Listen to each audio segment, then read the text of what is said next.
And a very good morning to everyone on the channel. An early morning today. Welcome to the 2024 season premiere of the Field Herping Adventures here. Looking for wildlife. We are currently just started our trip today en route to San Antonio this evening for an ultimate goal of far south Texas.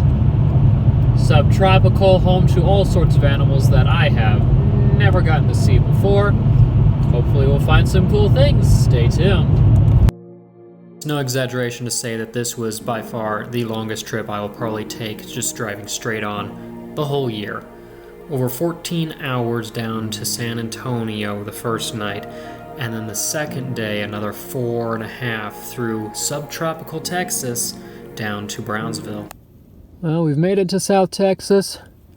As you can see, it is windy and the clouds are moving fast out there. But gonna be checking a couple flip spots to start off and see if there's anything on there. I don't know if I'll have to mute out the flip video or not because of how windy it is, but we'll see.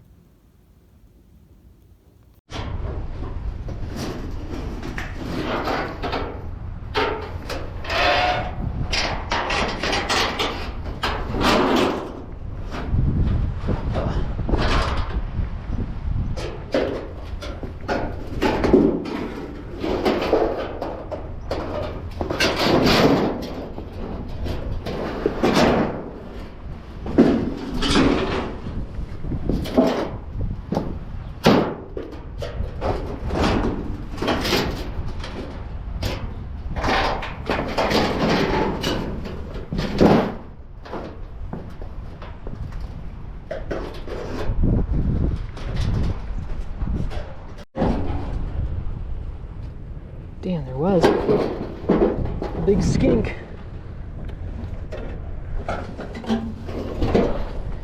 Be under here. Nope. He's gone. Well, if nothing else, there's our first evidence. I'm looking at the scales, that might just be an indigo shed.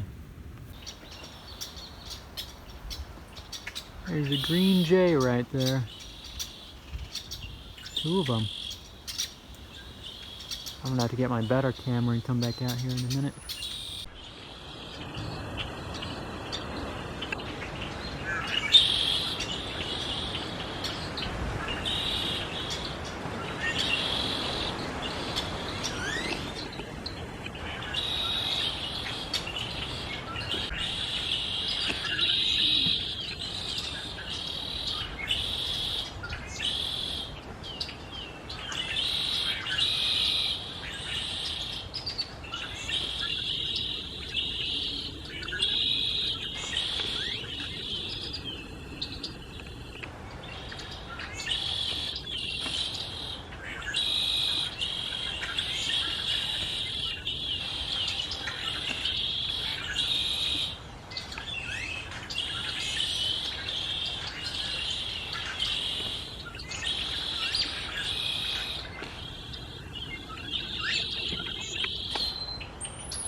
Needless to say, the first day didn't go quite as planned, so mahi-mahi dinner to finish out and resting up for the next morning.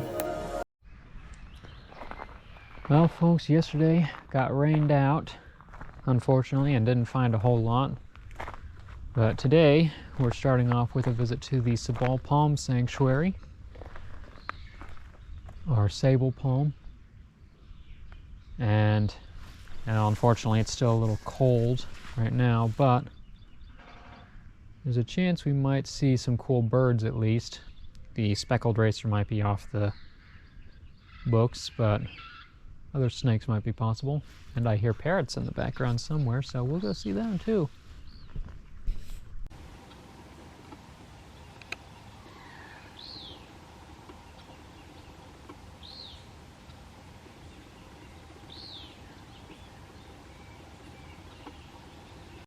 One can see why these palms make such good habitat. Anything can climb up to the top of them. And they leave all sorts of stuff at the bottom for stuff to hide in.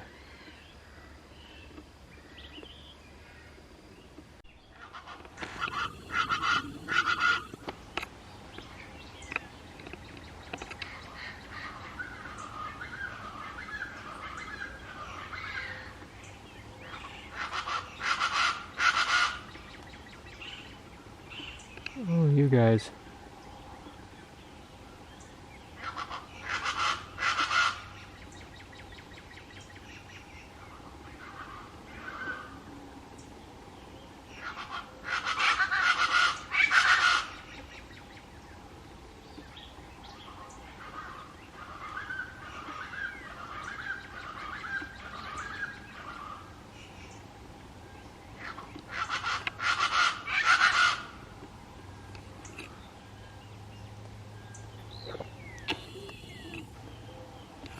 Unfortunately, as soon as I tried to get closer for good photos, they decided to shut up and leave the area, so this was the only good photo I got. The chachalaca, the plain species, is the only species that also, in its family, makes it up to the US. The Rio Grande Valley of South Texas is the only place you'll find them, and they live from there down into Central America. Other species in the same family are found throughout South America. Would you believe Spanish moss is not actually a moss, but a bromeliad species? Tillandsia, air plant.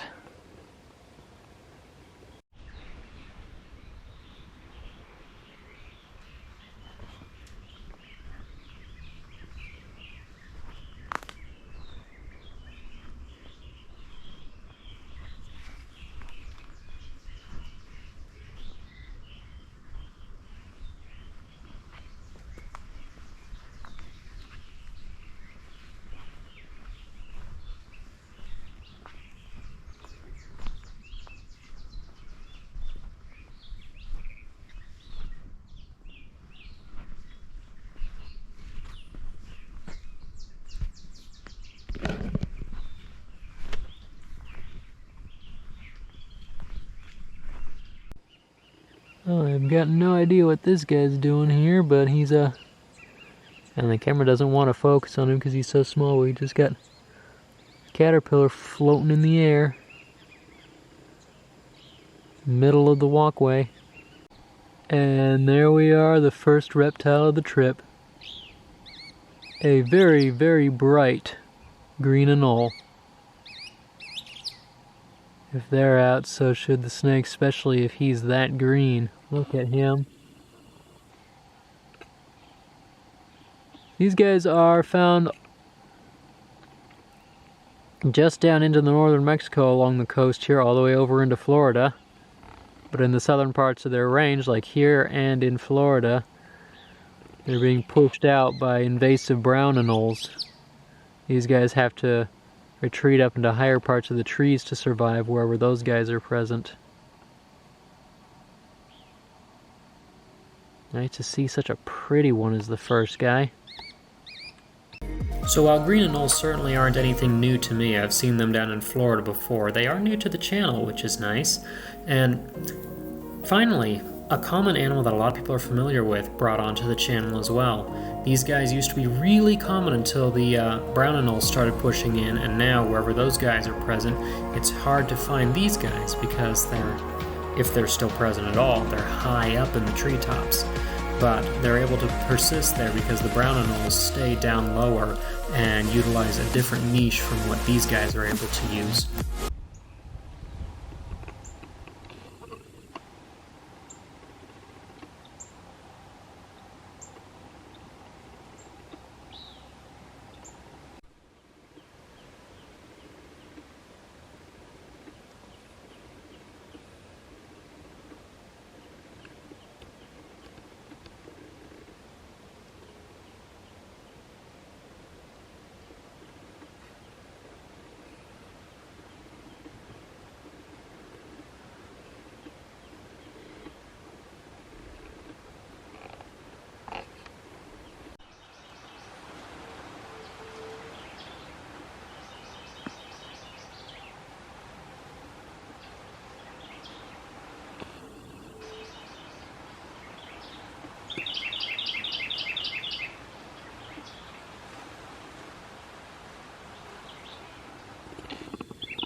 A little sad how choked the Rio Grande is down here with non-native plant life.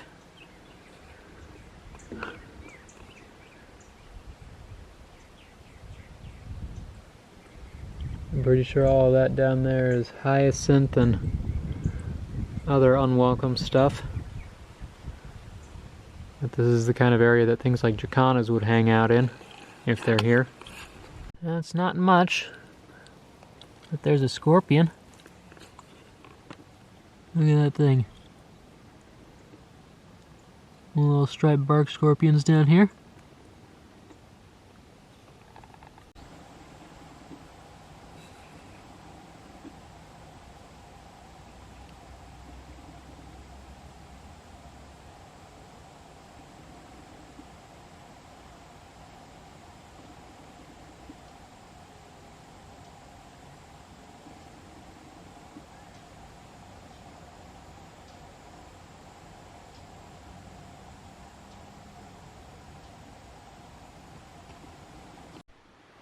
Not sure what he's waiting for, but there's a black vulture just sitting on the trail up ahead. Usually by this point they'd have flown off because he knows I'm here. There's no way he doesn't. It's weird. Alright, really, what's wrong with you? Because you're just sitting there. Sir? That's very disconcerting.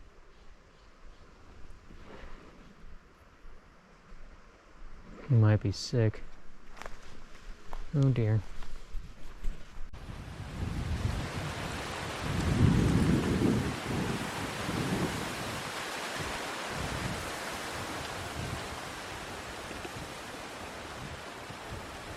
And there's one of the invasive brown anoles right next to the visitor center.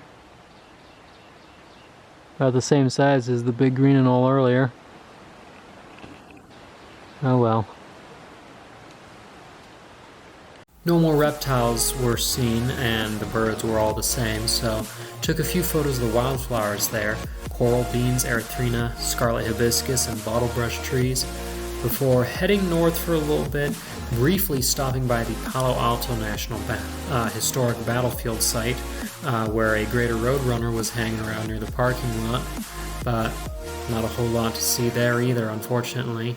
So, a quick stop once more north towards that wildlife refuge feeder area. Finally, a view of a caracara. Interesting birds. They're actually falcons, which, funnily enough, falcons are actually related to parrots.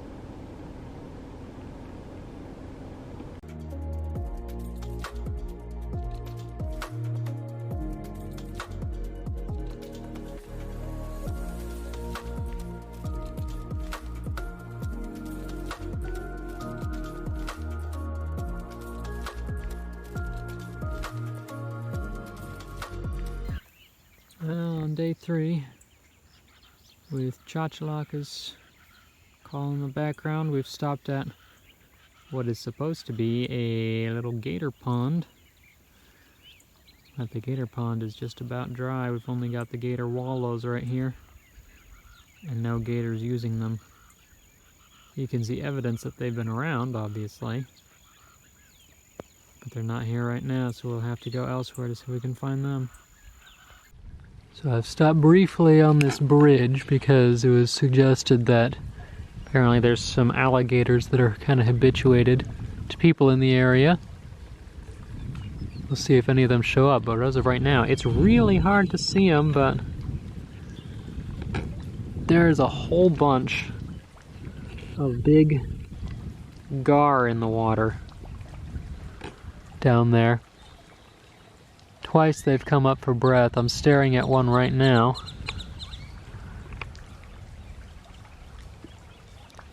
Hoping he comes up.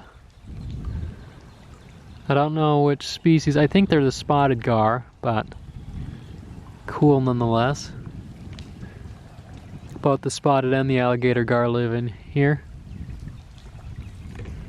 Anyway, we'll check the other side of the bridge real quick. And there they are. There's one. And there's a second hanging out. First one just went under. I don't know where he went, but alligator mississippiensis. I've been to Florida multiple times. I've been to Georgia, I've been to Oklahoma, been to Texas, and I have seen American crocodiles before, but I have never gotten to see American alligators. So nice to finally meet them in the wild. This guy's got some scarring on his snout. He's been in some battles. There's one of the gar.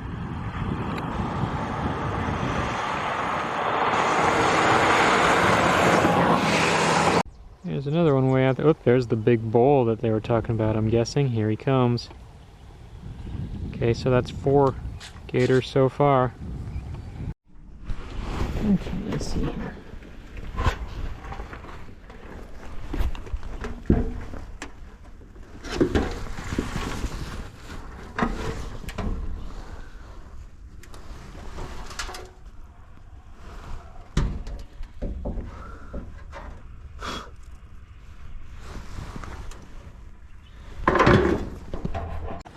Well, it's not a snake yet, but at least we got something.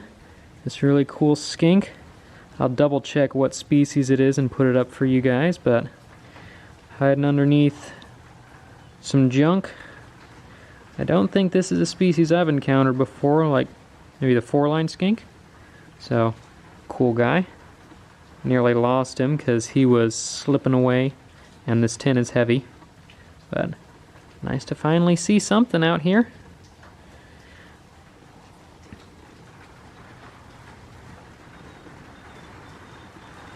So this is a 4-line skink, and in fact a brand new species for me. Subspecies a little confusing here because the pattern on these guys suggests the long line skink, since the stripes on their sides go all the way back to their groin. But the range where I was at should have been the short line skink, which usually has stripes that end right at their shoulders instead. So I'm not really sure which subspecies these actually should have been, based on looks at least. I'm not great with the lizards, but cool to see a new skink.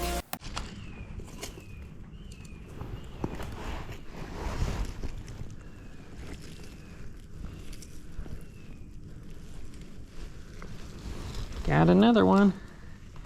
This one's a male. Nice to see some different colors on this one. Beautiful little lizard, look at that. Obviously a male in breeding colors, and he's just about ready to jump on me. It's the only reason I know now that the other one was female, because at this time of year, the males go into their breeding colors and develop that beautiful orange color on their sides, displaying that they're ready to breed. Sadly, after I found that guy, the rains came back in full force for the rest of the day and nothing else was seen. Alright folks, sad to say, the South Texas trip is now coming to an end. It did not quite go the way we had hoped, but had to eventually happen, of course. Weather just did not behave the way it was forecasted to at all. It's been rainy the whole trip, basically. Sorry for the camera shake there. But at least, though, we did find some interesting animals, and the reptiles that were shown, they were actually all new species for the channel here. I don't think I've even shown green anoles on here yet. The last time I saw those guys, I was not filming for Carlton Carnivores yet. So 3 new reptile species, even if not any snake species, and a little better idea on what I need to prepare for should I be able to come back. Perhaps this fall, we'll see, who knows. But until next time, whatever that may be, whether it be another trip, whether it be a video of the plants or the animals at home, if you enjoy watching educational videos like this and learning new stuff about the animals and the plants that I work with, that I go out to see, consider joining as a Patreon member at patreon.com/hcarlton. You can help support the funding for these trips, as well as the putting together the editing of the videos and so on, and supporting everything that's done at home as well. And of course, members there also get exclusive benefits back, such as early access to the videos. There's exclusive merch that goes out to different tiers. There's access to the monthly seed contests if you're into growing plants. If you don't want to do a monthly subscription, though, you can always donate at coffee or buy some of the plants or animals sometimes if you're looking for a new baby snake that are listed on carltoncarnivores.com. There's the Teespring merch shop. All the links for these will be in the description below. Or if you can't support financially, simply giving attention to the channel really does help. Liking the videos, watching all the way through because the watch hours are supremely important. Giving a comment below, subscribing, make sure to turn on the black bell. And of course, paying attention to the other sites that I work with, reading up on information on the database and blog at carltoncarnivores.com, or if you want to see new videos, little tidbits, photos that I'm always posting on social media, Instagram, Facebook, and TikTok, all at Carlton Carnivores. But until next time, I'm Hawken Carlton, and this is Carlton Carnivores.